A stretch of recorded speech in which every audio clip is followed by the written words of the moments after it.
Bapa dalam sorga, kami mohon apa yang menjadi isi hati Bapa dicurahkan di tengah-tengah kami. Kami mau terus belajar kebenaran firman-Mu. Dalam nama Tuhan Yesus kami berdoa. Amin. Shalom saudaraku, dimanapun saudara berada. Kita akan meneruskan pembahasan kita masih dalam Injil Matius. Pasal yang ke-9 mulai dari ayat yang ke-18 sampai ayat yang ke-38 sampai selesai saudara. Matius 18 ini mengisahkan ada dua mujizat secara gandeng saudara. Dan ada dua kisah mujizat gandeng ini juga dituliskan dalam Injil Markus dan Lukas. Injil Markus dan Lukas menuliskan dalam versi yang lebih panjang atau melengkapi atau cerita yang lebih detail saudara. Mujizat yang pertama adalah Yesus menyembuhkan kepala rumah ibadat. Dalam Injil Matius tidak dituliskan namanya, tetapi dalam Injil Markus dan Lukas dituliskan nama kepala ibadat. Maksud saya kepala rumah ibadat tersebut adalah Yairus. Mujizat yang kedua adalah mujizat yang sangat terkenal, yang saudara pasti juga pernah mendengarnya, yaitu bagaimana wanita yang sakit pendarahan selama 12 tahun. 12 tahun lamanya. Ia menjamah jubah Tuhan Yesus dan menjadi sembuh saudara. Menarik di sini, mujizat atau kisah yang pertama, Yesus menyembuhkan Yairus. Ini adalah kisah mujizat secara aktif. Artinya Yairus datang menghampiri Tuhan Yesus memohon untuk membangkitkan, karena saat itu anaknya sakit keras bahkan sudah meninggal saudara. Untuk membangkitkan anaknya. Tetapi beda halnya dengan perempuan yang sakit pendarahan. Jadi ketika Yairus maksud saya memohon Tuhan Yesus untuk ikut ke rumahnya. Di tengah jalan, di tengah kerumunan, tiba-tiba ada seorang wanita yang menjamah ujung jubah Yesus. Nah, mujizat yang ini terjadi secara pasif. Sebab kalau tadi memang Tuhan Yesus diminta tolong, dia datang, tapi yang kedua, enggak saudara, secara pasif. Dia jamah lalu sembuh. Nah, seperti yang telah saya selalu ungkapkan saudaraku ya, bahwa di setiap mujizat pasti ada pelajaran rohani yang harus kita petik, yang harus kita pelajari. Sebab Tuhan Yesus tidak membuat mujizat untuk gagah-gagahan, untuk keren-kerenan, untuk nih aku hebat loh. Memang gak ada Tuhan yang seperti aku, enggak. Tapi ada pelajaran rohani. Dalam hal Yairus saudara, anak Yairus yang dibangkitkan dari kematian. Kenapa harus dibangkitkan? Sama halnya seperti Lazarus juga dibangkitkan. Pertanyaan saya, bukankah setelah dibangkitkan meninggal lagi? Kenapa harus dibangkitkan? Toh mati lagi kok. Tetapi Tuhan melakukan itu untuk menunjukkan bahwa ini, saudara catat nih baik-baik. Anak manusia berkuasa atas hidup. Anak manusia berkuasa atas kehidupan. Yesus berkuasa atas hidup mati seseorang. Itulah sebabnya dalam Matius 10 ayat 28 dikatakan, jangan takut kepada kamu yang dapat membunuh tubuh, tetapi tidak dapat berkuasa membunuh jiwa. Di sini Tuhan Yesus membangkitkan, dia hendak menyatakan bahwa anak manusia berkuasa atas seluruh kehidupan. Tubuh maupun nyawa maupun jiwa. Mungkin saudara disakiti orang, sampai hidup saudara sengsara. Tapi saudara jangan takut sama hal-hal yang seperti itu. Dia hanya bisa menyakiti tubuh saudara. Dan Alkitab katakan jangan takut terhadap hal-hal gitu. Mungkin saudara diancam dibunuh sekalipun. Tetapi ingat baik ini, dia bisa membunuh tubuh saudara, tapi dia tidak bisa mengambil jiwa saudara. Dia tidak bisa mengambil roh saudara. Hanya Tuhan yang berkuasa atas tubuh dan jiwa seseorang. Itulah sebabnya Alkitab berkata kamu jangan takut terhadap cuman yang membunuh tubuh. Kenapa? Karena kita bersama Dia yang memiliki kehidupan. Itu kan luar biasa sekali saudara. Jadi orang Kristen yang benar, catat ini, tidak takut mati. Dia tidak takut sama sesuatu yang membunuh tubuh. Tapi ada yang ia takuti dalam hidup ini selain Tuhan. Mau tahu apa? Yang dia takuti adalah kalau dia tidak bisa hidup bagi Tuhan. Atau kalau dia tidak hidup bagi Tuhan, itu yang ditakuti. Ketakutan kita harusnya bukan terhadap kematian. Ketakutan kita harusnya bukan terhadap vonis dokter, saudara. Ketakutan kita adalah kalau sampai kita hidup tapi tidak hidup bagi Tuhan. Itu masalah. Itu masalah. Banyak orang, termasuk orang Kristen, dia takut mati. Tapi dia menggulirkan roda kehidupannya tidak dipersembahkan kepada Tuhan, dia bisa tenang-tenang saja. Bisa santai-santai aja. Harusnya kita tidak takut mati. Yang kita takut adalah kalau kita hidup, tapi kita tidak hidup bagi Tuhan. Kita tidak berdaya guna bagi kerajaannya. Itu yang harus kita takuti, saudara. Itu yang harus kita persoalkan. Jadi pemirsa dimanapun saudara berada ya, ingat satu rumusan ini. Orang Kristen yang benar tidak takut mati, tapi dia takut kalau hidupnya tidak efektif bagi Tuhan. Dia takut kalau hidupnya tidak hidup bagi Tuhan. Dia hidup bagi dirinya sendiri. Itu celaka. Seharusnya kita hidup bagi Tuhan. Pelajaran rohani yang kedua yang harus kita pelajari dari perempuan yang sakit pendarahan, saudaraku. Ya. Ada beberapa catatan yang saya catat di sini. Sedikitnya ada beberapa hal. Yang pertama, perempuan ini adalah perempuan yang belajar. Perempuan ini adalah perempuan yang belajar. Saudara seringkali mendengar kisah ini, mendengar hanya secara mistis. Asal ku jamah jubahnya aku sembuh. Oh, tidak sesimpel itu, saudara. Iman timbul dari pendengaran. Pendengaran oleh Rhemato Kristus, firman Kristus, firman Allah. Dari sekian banyak orang yang berbondong-bondong, berdesak-desakan ingin jumpa Tuhan Yesus.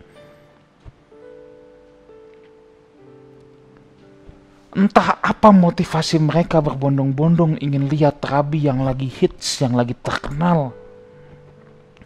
Tetapi ada satu orang perempuan yang belajar, yang tahu persis apa yang harus dia lakukan. Kenapa saya katakan demikian? Ujung jubah itu seperti jumbai. Kalau saudara pernah ke Israel, saudara melihat orang Yahudi itu kayak ada jumbai-jumbai buntutnya itu yang keluar-keluar. Itulah ujung jubah, ujung jumbai. Wanita ini, wanita yang belajar dan dia percaya bahwa yang di hadapan dia adalah Mesias. Dan dia belajar dari Maleakhi 4 ayat yang kedua tentang pengharapan mesianik. Bunyinya gini. Tetapi kamu yang takut namaku, bagimu akan terbit surya kebenaran dengan kesembuhan pada sayapnya, pada ujung jumbanya, atau namanya sit-sit. Sit-sit. Pada sit-sit itu kamu akan keluar dan berjingkrak-jingkrak dengan anak lembu lepas kandang. Itulah sebabnya si perempuan ini tahu persis dan dia bisa berkata, asal ku jamah jubahnya saja, Asal ku jama jubahnya saja. Itu bukan statement yang asal-asalan, saudaraku. Itu statement yang lahir karena dia belajar. Imannya itu lahir dari sebuah pembelajaran, dari sebuah pengetahuan. Ada banyak orang Kristen itu merasa punya iman, tapi imannya iman buta, saudara. Dia nggak tahu apa yang dia imani. Wanita yang sakit pendarahan ini bukan iman buta. Dia belajar, dia tahu persis. Makanya dia bilang asal ku jamba. Ujung jubahnya, sit-sitnya Mesias. Kenapa dia nggak sentuh sepatu? Kenapa nggak tangan? Kenapa nggak punggung? Kenapa nggak betis lebih gampang? Kenapa harus sit-sit? Sebab dia yang belajar. Dari sekian banyak orang itu rupanya yang belajar, yang tahu persis bahwa itu Mesias. Kalau ku jama sit-sitnya itu, ujung jubahnya itu, aku sembuh. Itu dia. Ya. Jadi iman yang menyelamatkan perempuan itu bukan iman buta, tapi iman yang diperoleh dari hasil pembelajaran. Iman buta itu positive thinking, itu pede namanya. Sekarang ada banyak orang punyanya iman buta. Iman yang tanpa dasar. Bahkan yang lebih parah lagi, lewatin mobil orang, ditumpang tangan. Aku imanin ini milikku. Tunggu dulu. Alkitab berkata jangan kau mengingini milik sesamamu. Loh, kita jangan punya iman buta, saudaraku. Nggak bisa. Iman itu dilahirkan dari pembelajaran akan firman Tuhan, ya. Hal kedua yang saudara harus tahu di sini, menurut tradisi Yahudi, orang-orang yang sakit pendarahan itu tidak tahir, saudara, atau najis. Repotnya, saudara, repotnya. Orang yang disentuh juga bisa ikutan najis atau tidak tahir. Jadi dia menyentuh Yesus ini bukan tanpa pertaruhan. Kalau dia nggak sembuh, bukan dia doang yang tidak tahir. Yesus ikutan jadi tidak tahir. Saudara tahu kalau orang tidak tahir, kalau orang najis, dia tidak boleh masuk ke rumah ibadat. Makanya kalau hukum Yahudi, ya, ini bukan untuk orang Kristen, wanita lagi datang bulan tidak boleh beribadah ke sinagog atau ke bait Allah.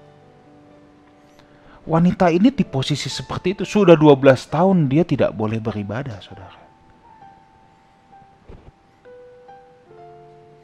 Dan Yesus harus proklaim ini di depan umum bahwa dia sembuh, supaya orang tahu bahwa Yesus tetap tahir dan wanita ini tidak najis lagi.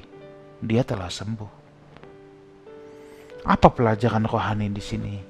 Yesus dapat memulihkan sekalipun statusmu. Dunia boleh menganggapmu rendah, hina, tidak tahir atau apapun.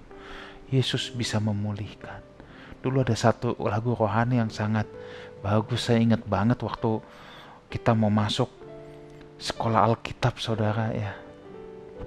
Zaman dulu yang masuk sekolah Alkitab kan. Ini nih hal yang saya tidak setuju. Waktu saya mau masuk sekolah Alkitab, nenek saya bilang sama saya, ngapain masuk sekolah Alkitab sekarang? Nanti aja tunggu umur 60. Lo udah bau tanah baru serahin hidup buat Tuhan. Atau ada banyak orang yang udah gak diterima di universitas manapun baru masuk sekolah Alkitab. Oh, salah itu, saudara. Saya bukan orang bodoh. Saya dari SMA yang cukup unggulan di Jakarta, tetapi saya tahu saya harus menyerahkan hidup saya sejak muda untuk Tuhan. Dan di sana teman-teman, ya, sekolah Alkitab itu seringkali dipandang sebelah mata. Ada satu lagu yang saat itu yang hanya dekat kasih-Mu Bapa, ya kan? Kan ada teks yang gini. Walau dunia melihat rupa, namun Kau memandangku saudaraku, dunia memang melihat rupa, saudara. Mungkin saudara saat ini dianggap hina sama orang, dianggap rendah sama orang. Mungkin saudara datang pun orang pura-pura nggak mau nengok, pura-pura nggak mau tahu. Tapi saya beritahu saudara, Yesus sanggup memulihkan statusmu. Perempuan pendarahan ini udah dianggap sangat hina, saudara. Tapi dia sanggup memulihkan. Ya, dia sanggup memulihkan. Saudara tidak pernah menjadi hina di mata Tuhan. Saudara selalu berharga di mata Tuhan.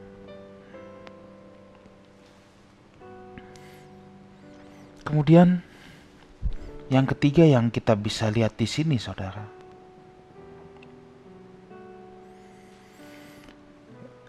Yesus adalah sumber pengharapan.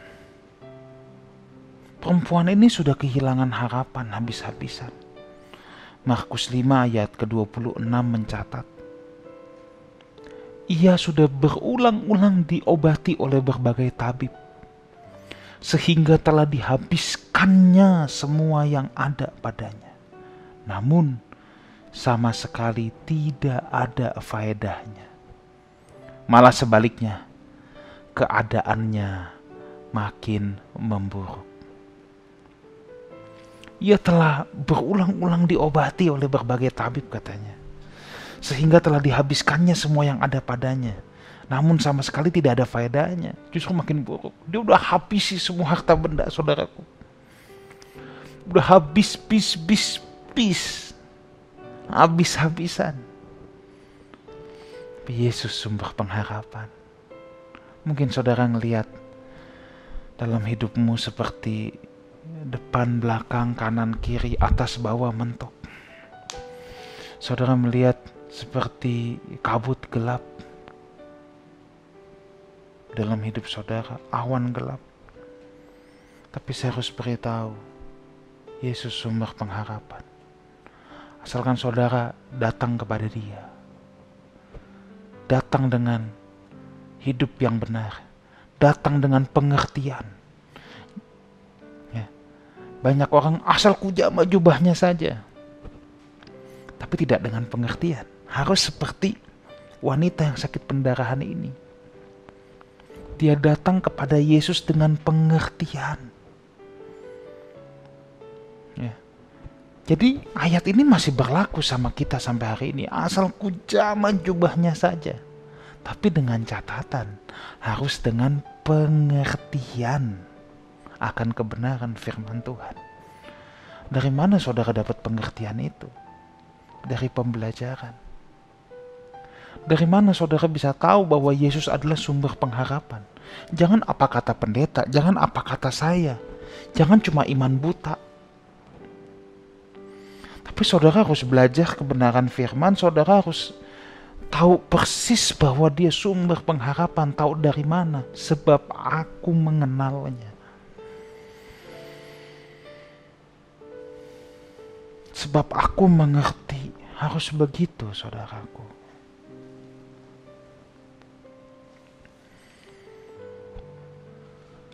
Lalu Matius 9 diteruskan dengan kisah dua orang buta, saudara, yang mengikut Yesus. Sambil berkata, kasihanilah kami, hai anak Daud.